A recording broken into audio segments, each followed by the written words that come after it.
Everyone, welcome back to my YouTube channel. So ನಾವು ಇವತ್ತು ಎಲ್ಲಿ ಹೋಗ್ತಾ ಇದ್ದೀವಿ ಅಂತ ಅಂದರೆ ಸ್ಯಾನ್ ಫ್ರಾನ್ಸಿಸ್ಕೋದಲ್ಲಿ ಏರ್ ಶೋ ನಡೀತಾ ಇದೆ. ಸೊ ಅದನ್ನ ನೋಡೋದಕ್ಕೆ ಹೋಗ್ತಿದ್ದೀನಿ. ಬನ್ನಿ, ಹಾಗಾದರೆ ನಂದು ಫಸ್ಟ್ ಟೈಮ್ ಎಕ್ಸ್ಪೀರಿಯೆನ್ಸು. ನಾನು ಯಾವತ್ತೂ ಹೋಗಿಲ್ಲ, ಇದೇ ಫಸ್ಟ್ ಟೈಮ್ ಹೋಗ್ತಾ ಇರೋದು. ಬನ್ನಿ, ಹಾಗಾದರೆ ಹೇಗಿರುತ್ತೆ ಅಂತ ನಾನು ನೋಡ್ತೀನಿ, ನಿಮಗೂ ತೋರಿಸ್ತೀನಿ. ಅಮೆರಿಕಾದಲ್ಲಿರೋ ಸ್ಯಾನ್ ಫ್ರಾನ್ಸಿಸ್ಕೋದಲ್ಲಿ ಪ್ರತಿ ವರ್ಷ ಈ ಏರ್ ಶೋ ಮಾಡಿದ್ದಾರೆ. ಇದು ಬರೀ ಏರ್ ಶೋ ಅಂತ ಅಲ್ಲ, ಇದು ಫ್ಲೀಟ್ ವೀಕ್ ಅಂತ ಕರೀತಾರೆ. ಸೊ ಇಲ್ಲಿ ಬರೀ ಏರ್ ಶೋ ಮಾತ್ರ ಇರೋದಿಲ್ಲ, ಮಿಲಿಟರಿ ಶಿಪ್ಸ್ ಇರ್ಬೋದು, ಏರ್ ಕ್ರಾಫ್ಟು ಮತ್ತು ಇದರದ್ದೆಲ್ಲ ಪರ್ಫಾರ್ಮೆನ್ಸ್ಗಳನ್ನೆಲ್ಲ ತೋರಿಸ್ತಾರಂತೆ. ಸೊ ಇದು ಯಾವಾಗಿಂದ ಸ್ಟಾರ್ಟ್ ಆಯಿತು ಅಂದರೆ 1981ರಿಂದ ಈ ಸೆಲೆಬ್ರೇಷನ್ನ ಮಾಡ್ಕೋತಾ ಬಂದಿದ್ದಾರೆ. ನಾನು ಚೇತನ್ ಮೆಂಡೋಸಿನೋಯಿಂದ ಬಂದ ಮೇಲೆ ಹೊರಗಡೆ ಎಲ್ಲೂ ಹೋಗೇ ಇರಲಿಲ್ಲ. ಸೊ ಅದಕ್ಕೆ ತುಂಬ ದಿನ ಆಯ್ತಲ್ಲ ಅಂದ್ಬಿಟ್ಟು ಓಕ್ಲ್ಯಾಂಡ್ ಝೂ ಹೋಗೋಣ ಅಂತ ಪ್ಲ್ಯಾನ್ ಮಾಡಿದ್ವಿ. ಸೊ ನಾನೇನು ಅಂದ್ಕೊಂಡೆ, ಎಲ್ಲರೂ ಕರ್ಕೊಂಡೋದ್ರೆ ಚೆನ್ನಾಗಿರುತ್ತೆ, ನಮ್ಮ ಫ್ರೆಂಡ್ಸ್ಗಳು ಇದ್ರಲ್ವ, ಸೊ ಎಲ್ಲರೂ ಹೋಗೋಣ ಅಂತ ಫಸ್ಟ್ ಡಿಸೈಡ್ ಮಾಡಿದ್ವಿ. ಆಮೇಲೆ ಓಕ್ಲ್ಯಾಂಡ್ ಝೂ ಬೇಡ, ಹೇಗೋ ಸ್ಯಾನ್ ಫ್ರಾನ್ಸಿಸ್ಕೋದಲ್ಲಿ ಏರ್ ಶೋ ನಡೀತಿದೆಯಲ್ವಾ, ಸೊ ಏರ್ ಶೋ ನೋಡ್ಕೊಂಬರೋಣ ಅಂತ ಡಿಸೈಡ್ ಮಾಡಿ ಎಲ್ಲರೂ ಹೊರಟ್ವಿ. ಬಟ್ ನಾವು ಅಂದ್ಕೊಂಡ್ವಿ 9 ಗಂಟೆಯಿಂದ 4 ಗಂಟೆವರೆಗೂ ಇರುತ್ತೆ. ಸೊ ನಾವು ಅಂದ್ಕೊಂಡ್ವಿ 10 ಗಂಟೆ 11 ಗಂಟೆ ಹಂಗೆಲ್ಲ ಹೋಗೋಣ ಅಂತ. ಬಟ್ ಹಿಂಗೋ ಮಾಡಿ ಟ್ರಾಫಿಕ್ ಅಂತೂ ಹೆವಿ ಇತ್ತು. ಸೊ 2 o'clock ಆಯಿತು ಹೋಗೋಕ್ಕೆ. ಸ್ಯಾನ್ ಫ್ರಾನ್ಸಿಸ್ಕೋ ಏನೋ 1 ಗಂಟೆಗೆ ರೀಚ್ ಆದರೂ ಕೂಡ ನಮಗೆ ಪಾರ್ಕಿಂಗ್ ಸ್ಪೇಸ್ ತುಂಬ ದೂರ ಇದ್ದಿದ್ದರಿಂದ ಸೊ ತುಂಬ ದೂರ ಹೋಗಿ ನಿಲ್ಲಿಸಿ ನಡ್ಕೊಂಡು ಹೋಗಬೇಕಿತ್ತು. ನಡ್ಕೊಂಡು ಹೋಗೋದಕ್ಕೆ ಒಂದು 28ರಿಂದ 30 ನಿಮಿಷ ಆಯಿತು. ಏನಕ್ಕೆ ಅಂತ ಅಂದರೆ ನಾವು ವೆಮ್ಮೋ ಬುಕ್ ಮಾಡೋಣ ಅಂದ್ಕೊಂಡ್ವಿ. ವೆಮ್ಮೋ ಅಂತ ಅಂದರೆ ಡ್ರೈವರ್ಲೆಸ್ ಕಾರ್ಸ್ ಇರುತ್ತಲ್ವ, ಅದನ್ನ ಬುಕ್ ಮಾಡೋಣ ಅಂತಲೇ ಅಂದ್ಕೊಂಡ್ವಿ. ಬಟ್ ಅದು ಬುಕ್ ಮಾಡಿದ್ರೆ ಅದು ಬರೋದಕ್ಕೆ ಒಂದು 15 ಮಿನಿಟ್ಸ್ ಬೇಕು. ಬಟ್ ನಡ್ಕೊಂಡು ಹೋದರೆ 23 ಮಿನಿಟ್ಸ್ ತೋರಿಸ್ತಿತ್ತು, ಬುಕ್ ಮಾಡೋದ್ರೆ 28 ಮಿನಿಟ್ಸ್. ಸೊ ಜಸ್ಟ್ ಒಂದು 3 ಮಿನಿಟ್ಸ್ ಡಿಫ್ರೆನ್ಸ್ ಅಂತ ಅಂದ್ಬಿಟ್ಟು ನಾವು ನಡ್ಕೊಂಡೇ ಹೋದ್ವಿ.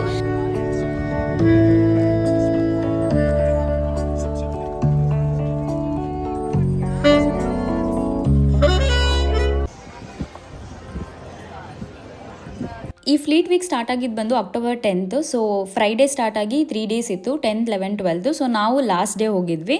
ಲಾಸ್ಟ್ ಡೇ ಆದರೆ ಸ್ವಲ್ಪ ಶೋಸ್ಗಳೆಲ್ಲ ಜಾಸ್ತಿ ತೋರಿಸ್ತಾರೆ, ಮತ್ತು ವೀಕೆಂಡ್ ಬೇರೆ ಇತ್ತಲ್ಲ ಅಂತ ಅಂದ್ಬಿಟ್ಟು ನಾವು ಹೋದ್ವಿ. ಪ್ರತಿ ವರ್ಷ ಕೂಡ ಈ ಶೋ ನಾನು ಏನು ತೋರ್ಸೋಕೆ ಹೊರಟಿದ್ದೀನಿ, ಸೊ ಆ ಶೋನ ಫೆಡರಲ್ ಗೌರ್ಮೆಂಟ್ ಅವರು ಆರ್ಗನೈಸ್ ಮಾಡ್ತಿದ್ರು. ಸೊ ಬಟ್ ಈ ಸಲ ನಿಮಗೆಲ್ಲ ಗೊತ್ತೇ ಇದೆ, ಟ್ರಂಪ್ ಬಂದ ಮೇಲೆ ಏನೇನೆಲ್ಲ ಆಗ್ತಿದೆ ಅಂತ. ಸೊ ಫೆಡರಲ್ ಗೌರ್ಮೆಂಟ್ ಬಂದಿದೆ, ಶಟ್ ಡೌನ್ ಇದ್ದಿದ್ದ ಕಾರಣದಿಂದಾಗಿ ಏನು ಮಾಡಿದ್ರು, ಸೊ ಅವರ ಸಲುವಾಗಿ ಕೆನಡಿಯನ್ ಫೋರ್ಸ್ ಶೋ ಬರ್ಡ್ಸ್ ಅಂತ ಒಂದು ಟೀಮ್ ಇರುತ್ತೆ. ಸೊ ಅವ್ರನ್ನ ಕರ್ಕೊಂಬಂದು ಈ ಡೆಮಾನ್ಸ್ಟ್ರೇಷನ್ ಎಲ್ಲ ತೋರಿಸಿದ್ದಾರೆ. ಈ ಕಾರ್ಯಕ್ರಮನ ಸುಮ್ಮನೆ ಮಾಡೋದಿಲ್ಲ. ಸೊ ಅವರು 5 ಕಾರಣಗಳನ್ನ ಇಟ್ಕೊಂಡು ಈ ಕಾರ್ಯಕ್ರಮ ಮಾಡ್ತಾರೆ. ಸೊ ಏನಪ್ಪ ಅದು ಅಂತ ಅಂದರೆ, ಫಸ್ಟು ಅವರ ಸೇನೆ ಯಾವುದ್ಯಾವುದಿದೆ ಅದಕ್ಕೆ ಗೌರವನ ಸೂಚಿಸೋದಕ್ಕೆ, ಅಂದರೆ ನೌಕಾಪಡೆ ಇರ್ಬೋದು, ಮೆರಿನ್ ಕಾರ್ಪ್ಸು ಮತ್ತು ಕೋಸ್ಟ್ ಗಾರ್ಡ್, ಇವರೆಲ್ಲ ಸೇವೆಗಳಿಗೆ ಗೌರವ ಸಲ್ಲಿಸೋದಕ್ಕೋಸ್ಕರ ಇದನ್ನ ಮಾಡ್ತಾರೆ. ಅದ್ರ ಜೊತೆಗೆ ಇದರಿಂದ ಏನಾಗುತ್ತೆ ಅಂದರೆ, ಸಾರ್ವಜನಿಕರು ಏನಿರ್ತಾರೆ ಅವರ ವಿಮಾನಗಳು, ನೌಕೆಗಳು ಮತ್ತು ತಂಡದ ಕೌಶಲ್ಯನ ನೇರವಾಗಿ ನೋಡ್ಬೋದು ಅನ್ನೋ ಒಂದೇ ಒಂದು ಕಾರಣ. ಅಷ್ಟೇ ಅಲ್ಲ, ಇದ್ರ ಜೊತೆಗೆ ಏನಾಗುತ್ತೆ ಅಂತ ಅಂದರೆ ಅವರ ಸ್ಕಿಲ್ ಸೆಟ್ನ ಪ್ರದರ್ಶನ ಮಾಡ್ಬೋದು, ಅಂದರೆ ಅವರ ಕೌಶಲ್ಯಗಳನ್ನ ಪ್ರದರ್ಶನ ಮಾಡೋದಕ್ಕೆ. ಸೊ ಯೂಶ್ವಲಿ ಇಲ್ಲಿ ಯಾರು ಈ ಪರ್ಫಾರ್ಮೆನ್ಸ್ ಮಾಡ್ತಾರೆ ಅಂದರೆ ಬ್ಲೂ ಏಂಜಲ್ಸ್ ಮತ್ತು ಸ್ನೋಬರ್ಡ್ಸ್, ಇವೆರಡು ತಂಡಗಳು ಶ್ರೇಷ್ಠ ವಿಮಾನ ಪೈಲಟ್ಸ್ಗಳಿರ್ತಾರೆ. ಸೊ ಇವರ ಕನ್ಸಿಸ್ಟೆನ್ಸಿ ಇರ್ಬೋದು, ನಿಖರತೆ ಎಷ್ಟಿರ್ಬೋದು, ಮತ್ತು ಧೈರ್ಯ ಎಷ್ಟಿರ್ಬೋದು, ಅವರ ಶಿಸ್ತುಗಳೇನಿದೆ ಅದನ್ನೆಲ್ಲ ನಮ್ಮ ಸಾರ್ವಜನಿಕರಿಗೆ ಪ್ರದರ್ಶನ ತೋರಿಸೋದಕ್ಕೋಸ್ಕರ ಇದನ್ನ ಮಾಡ್ತಾರೆ. ಈ ಫ್ಲೀಟ್ ವೀಕಲ್ಲಿ ಏನಾಗುತ್ತೆ ಅಂದರೆ, ಈ ನೇವಿ ಶಿಪ್ಸ್ ಎಲ್ಲ ಇರುತ್ತಲ್ವ, ಅಂದರೆ ಹಡಗುಗಳೆಲ್ಲ, ಬಂದರುಗಳು ಇದೆಲ್ಲ ಇರುತ್ತಲ್ವ, ನೇವಿಗೋಸ್ಕರ ಯೂಸ್ ಮಾಡೋದು, ಅದನ್ನು ಪಬ್ಲಿಕ್ಕು ನೋಡೋದಕ್ಕೋಸ್ಕರ ಓಪನ್ ಆಗಿಟ್ಟಿರ್ತಾರೆ. ಸೊ ನಾವು ಇಲ್ಲಿ ಹೋಗಿ ಟ್ರೈ ಮಾಡಿದ್ವಿ, ಬಟ್ ಲಾಂಗ್ ಕ್ಯೂ ನೋಡಿಬಿಟ್ಟು ನಾವು ನೋಡೋಕ್ಕಾಗಲಿಲ್ಲ.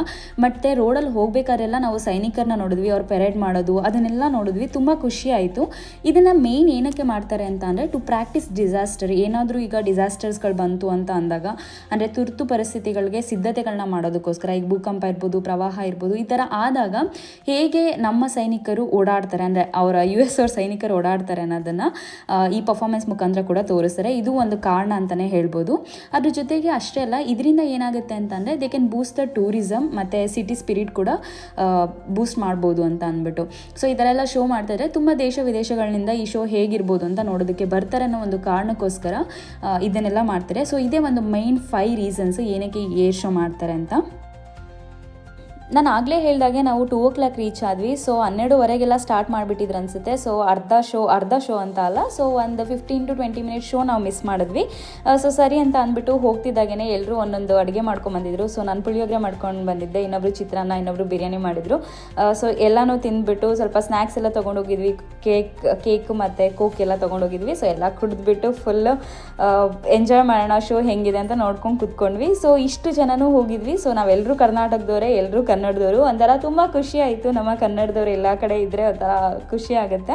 ಸೊ ಎಲ್ಲರ ಜೊತೆ ಕೂತ್ಕೊಂಡು ನಾನು ಶೋ ನೋಡಿದೆ. ಸೊ ಹೇಗಿತ್ತು ಶೋ ಅಂತ ಇವಾಗ ನಾನು ವಿಡಿಯೋದಲ್ಲಿ ಕಂಪ್ಲೀಟ್ ಕ್ಲಿಪ್ಸ್ ಹಾಕ್ತೀನಿ ನೋಡಿ.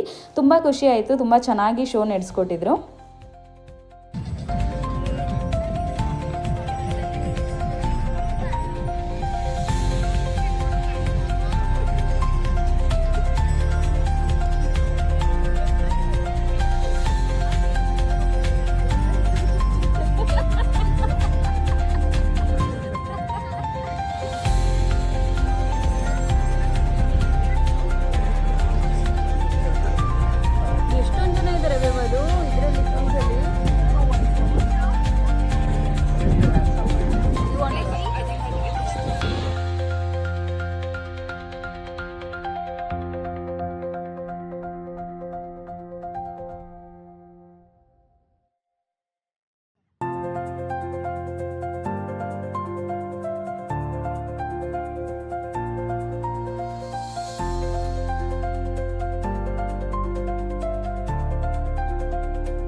ಅಷ್ಟು ಬಿಸಿಲಲ್ಲಿ ಕೂತಿದ್ರು ಗೊತ್ತೇ ಆಗಲಿಲ್ಲ. ಸೊ ಶೋ ನೋಡ್ತಾ ಟೈಮ್ ಹೆಂಗೆ ಹೋಯ್ತು ಅಂತಲೇ ಗೊತ್ತಾಗಲಿಲ್ಲ. ತುಂಬ ಚೆನ್ನಾಗಿತ್ತು ಶೋ. ಸೊ ನಾನು ಫಸ್ಟ್ ಟೈಮ್ ನೋಡಿದ್ರಿಂದ ನನಗಂತೂ ಇದು ಒಳ್ಳೆ ಎಕ್ಸ್ಪೀರಿಯನ್ಸ್ ಅಂತಲೇ ಹೇಳ್ಬೋದು.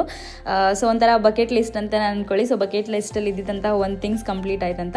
ಸೊ ಇಲ್ಲಿ ನೋಡ್ತಾ ಇದ್ದೀರಲ್ಲ, ಇದೆಲ್ಲ ಪಂಪ್ಕಿನ್ ಕೂಡ ಒರಿಜಿನಲ್ ಪಂಪ್ಕಿನು. ಸೊ ಇವಾಗೇನು ಹ್ಯಾಲೋವಿನ್ ಸೀಸನ್ ಸ್ಟಾರ್ಟ್ ಆಗ್ತಾ ಬರ್ತಿದೆ, ಡಿಸೆಂಬರ್ ಅಥವಾ ನವೆಂಬರ್ ಟೈಮಲ್ಲಿ ಸ್ಟಾರ್ಟ್ ಆಗುತ್ತೆ. ಸೊ ಅದಕ್ಕೆ ಎಲ್ಲ ಪಂಪ್ಕಿನ್ಗಳು ಹಾಕಿಬಿಟ್ಟಿದ್ದಾರೆ. ಸೊ ಅಲ್ಲೇ ನಮ್ಮ ಗ್ರೂಪಲ್ಲಿ ಇದ್ದಿದ್ದು ಒಂದು ಪಾಪು ಇದು ಐಸ್ ಕ್ರೀಮ್ ತಿನ್ಬೇಕಂತ ಅಂದಿದ್ದಕ್ಕೆ ಗಿರಾ ಡೆಲ್ಲಿಗೆ ಹೋಗಿ ಐಸ್ ಕ್ರೀಮ್ ತಿನ್ನಿಸ್ಕೊಂಡು ಬರ್ತಾ ಇದೀವಿ. ಸೊ ಇವಾಗ ಎಲ್ಲಿ ಹೋಗೋಕ್ಕೆ ಟ್ರೈ ಮಾಡ್ತಿದ್ವಿ ಅಂದರೆ ಶಿಪ್ಸ್ಗಳನ್ನ ನೋಡೋದಕ್ಕೆ ಅಂತ. ನಾನು ಆಗಲೇ ಹೇಳಿದಾಗೆ ನೌಕಾಪಡೆಗಳು ಕೂಡ ತೋರಿಸ್ತಾರೆ ಇಲ್ಲಿ. ಸೊ ಅಲ್ಲಿ ಹೋಗೋಣ ಅಂತ ಅಂದ್ವಿ. ಇಲ್ಲಿ ಹೋಗ್ತಾ ಒಂದು ಗೊರಿಲಾ ಥರ ಇತ್ತು ನೋಡಿ, ನನಗದು ಫುಲ್ ಭಯ ಆಯಿತು. ಅದೆಷ್ಟು ದೊಡ್ಡದಾಗಿತ್ತು ಅಂತ ಅಂದರೆ ತುಂಬಾ ಕ್ಯೂಟ್ ಆಗಿತ್ತು, ತುಂಬ ಚೆನ್ನಾಗಿತ್ತು. ಸೊ ಅನ್ಫಾರ್ಚುನೇಟ್ಲಿ ನಾವು ಆ ಶಿಪ್ಗೆ ಹೋಗೋಕ್ಕಾಗಲಿಲ್ಲ. ಅಪ್ಪ ಎಷ್ಟು ದೊಡ್ಡ ಕ್ಯೂತ್ ಅಂತ ಅಂದರೆ ನಾವೆಲ್ಲರೂ ಟಯರ್ಡ್ ಆಗಿಬಿಟ್ಟಿದ್ವಿ. ಅದ್ರ ಜೊತೆಗೆ ಕಾಲು ಬೇರೆ ತುಂಬ ನೋವ್ತಾಯಿತ್ತು, ತುಂಬ ವಾಕ್ ಮಾಡಬೇಕಾಗತ್ತೆ ಅಂತ ಅಂದ್ಬಿಟ್ಟು ಸರಿ ಅಂತ ಅಂದ್ಬಿಟ್ಟು ಅಲ್ಲಿಂದ ನಾವು ಹಾಗೆ ಹೋಗ್ಬೇಕಾದ್ರೆ ನಮಗೆ ರೋಡಲ್ಲಿ ಸೈನಿಕರು ಕೂಡ ಕಾಣಿಸಿದ್ರು. ಸೊ ಜನ ಫೋಟೋಸ್ ಎಲ್ಲ ತಗೋತಿದ್ರು. ನಾನು ಆಗಲೇ ಹೇಳಿದಾಗೆ ಇದೇ ಟೈಮಲ್ಲೇ ಸಾರ್ವಜನಿಕರು ಸೈನಿಕರ ಜೊತೆ ಮಿಂಗಲ್ ಆಗಿ ಮಾತಾಡೋದೆಲ್ಲ ಮಾಡ್ತಾರೆ ಅಂತ. ಸೊ ಇದಾಗಿತ್ತು ನೋಡಿ ಆ ದೃಶ್ಯ. ಮನೆ ಕಡೆಗೆ ವಾಪಸ್ ಹೊರಟ್ವಿ. ಇದಾಗಿತ್ತು ಇವತ್ತಿನ ವಿಡಿಯೋ. ನಿಮ್ಗೇನಾದರೂ ಈ ವಿಡಿಯೋ ಇಷ್ಟ ಆಗಿದ್ರೆ ಲೈಕ್ ಮಾಡಿ, ಶೇರ್ ಮಾಡಿ, ಕಮೆಂಟ್ ಮಾಡಿ, ಸಬ್ಸ್ಕ್ರೈಬ್ ಮಾಡಿ ಅಂತ ಹೇಳ್ತಾ ಇವತ್ತಿನ ಈ ವಿಡಿಯೋನ ಮುಗಿಸ್ತಾ ಇದ್ದೀನಿ. ಮತ್ತೆ ನಾನು ನೆಕ್ಸ್ಟ್ ವಿಡಿಯೋದಲ್ಲಿ ಸಿಗ್ತೀನಿ. ಅಲ್ಲಿವರೆಗೂ ಟೇಕ್ ಕೇರ್, ಬಾಯ್.